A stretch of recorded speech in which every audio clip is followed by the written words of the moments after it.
जी हाँ, खंडवा शहर की एकमात्र पेंट की दुकान जो है भारत सरकार द्वारा ISO प्रमाणित, जहां आप पाएंगे एशियन पेंट्स और ड्यूलेक्स पेंट्स की सारी रेंज और भारतीय रेलवे में लगने वाला एपॉक्सी पेंट्स।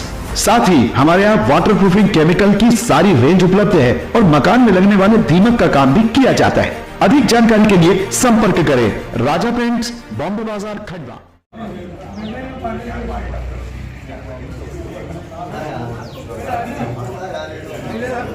को लेके आज यहाँ पे आप लोग आए थे? आज हम आए थे, सिटी मजिस्ट्रेट साहब ने खंडवा के अंदर जो लोग मकान बना रहे हैं, निर्माण कार्य कर रहे हैं, उनका यह है कि निर्माण कार्य आप कैसा कर रहे हो, यहाँ पे अतिक्रमण है।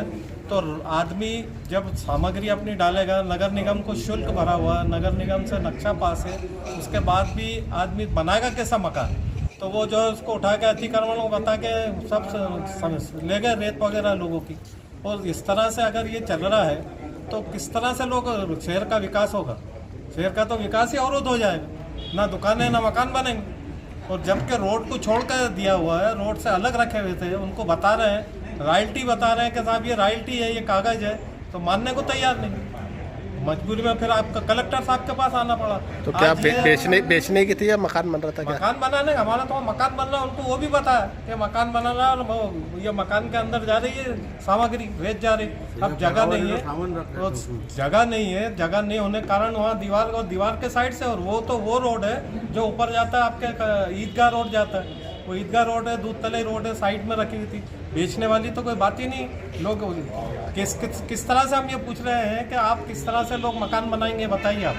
नगर निगम के वो भी थे डिप्टी कमिश्नर सिटोले जी, उन्होंने कहा आप बताइए कि किस तरह से आदमी ये मकान बनाएगा। कितने की रेत थी, क्या है? तो हमारी 75,000 की रेत। छोड़ दिए क्या, जब्ती हो गई, क्या है? नहीं, अभी उन्होंने कहा कि देखते हम जाँच वाँच करा लेते, बेचने की तो नहीं थी। बिल्कुल जाँच करा लीजिए। तो आज इस कदर ये है, इनके ऊपर कोई अंकुश ही नहीं है, श्रीमान के ऊपर। चाहे जिसके यहाँ भी घुस जाते, चाहे जहाँ भी तोड़ फोड़ कर देते, तो आमजन परेशान। कुछ तो होना चाहिए ना उसके ऊपर अंकुश। ठीक है, आप क्या कहेंगे काजी साहब इसको लेके? जी, आप क्या कहेंगे इसको लेके जो कार्रवाई हुई है कल? देखिए, बहुत साधारण सी बात है और इस पर कोई बहुत विशेष चर्चा की जरूरत नहीं। केवल इतना कहना चाहता हूँ कि प्रशासनिक अधिकारी अपनी जिम्मेदारियों को विधि और विधान के तरीके से करे, अपने काम को करे, तो कोई एतराज़ नहीं है। लेकिन आप मनमाना विधान चलाएंगे, अपनी मनमानी चलाएंगे, जिसके चर्चे पिछले लंबे समय से जब से आप यहाँ पदस्थ हुए हैं, ये लगातार बात सामने आ रही है कि आपके काम करने का ढंग अपनी मर्जी से चलता है। कानून और विधि के विरुद्ध आप अपना काम करने में बड़ा सुकून महसूस करते हैं। ऐसे अधिकारियों से तमाम शहर के लोग परेशान हैं और जो भी जिम्मेदारी आपके हाथ में इससे पहले भी रही है, हमने ये देखा है कि आप अपनी मर्जी से सारे काम करते हैं। आए दिन अखबारों में आपके निर्णयों की जो है समीक्षाएं छपती रहती है और वो स्पष्ट बताती है कि आपके निर्णय हमेशा से मनमाने रहे हैं। तो ऐसे अधिकारी के विरुद्ध हम यहाँ पर माननीय कलेक्टर साहब से मिलने आए थे और जो कल सलीम भाई के साथ उन्होंने व्यवहार किया है उसको सबने देखा है। इस तरह का व्यवहार जो है आम लोगों के लिए ठीक नहीं है और ऐसे अधिकारियों को मैं नहीं समझता कि कैसे किसी ऐसी जगह पे होना चाहिए जहां पर उनका प्रतिदिन लोगों से सामना होता हो।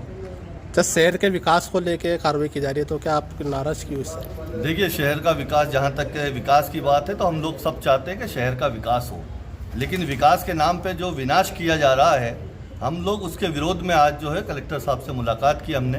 कल की घटना आप सभी के सामने है, क्योंकि अगर कोई व्यक्ति मकान बनाता है तो उसकी लीगली परमिशन ली जाती है। उन्होंने परमिशन ली, TNC वगैरह सभी कंप्लीट है, और जो रॉयल्टी होती है रेत की वो भी उनके पास मौजूद थी। लेकिन बावजूद इसके उनकी जो शैली है जिस हिसाब से काम करने की माननीय बजरंग बहादुर जी की, तो उन्होंने अपने शैली के अनुसार जो है कल जो एक सलीम पटेल साहब के साथ जो बहस करी, जबकि उन्होंने पूरे कागजात उनको दिखाए, उसके बावजूद भी उनकी जो रेत थे मकान बनाने की उसको डंप करके अपने साथ लेके चले गए। और इससे जो मैसेज है समाज में ही नहीं पूरे मध्य प्रदेश में बहुत ख़राब मैसेज जा रहा है। क्योंकि माननीय बजरंग बहादुर जी जब SDM थे, SDM के बाद सिटी मजिस्ट्रेट बनाए गए, उनका कार्यकाल पूरे शहर के सामने है। पूरे शहर से एक ही आवाज़ आ रही है कि ये अतिक्रमण के नाम पे जुल्म कर रहे हैं, ये अतिक्रमण के नाम पे एक वर्ग विशेष को परेशान कर रहे हैं, जिसको लेके आज हमने कलेक्टर महोदय से मुलाकात की। सर ने आश्वासन दिया है कि रेत तो शाम तक के वापस आ जाएगी, लेकिन हमने ये मांग करी है कि ऐसे अधिकारी को खंडवा में रहने ही नहीं दिया जाए, इसे खंडवा से दूर किया जाए।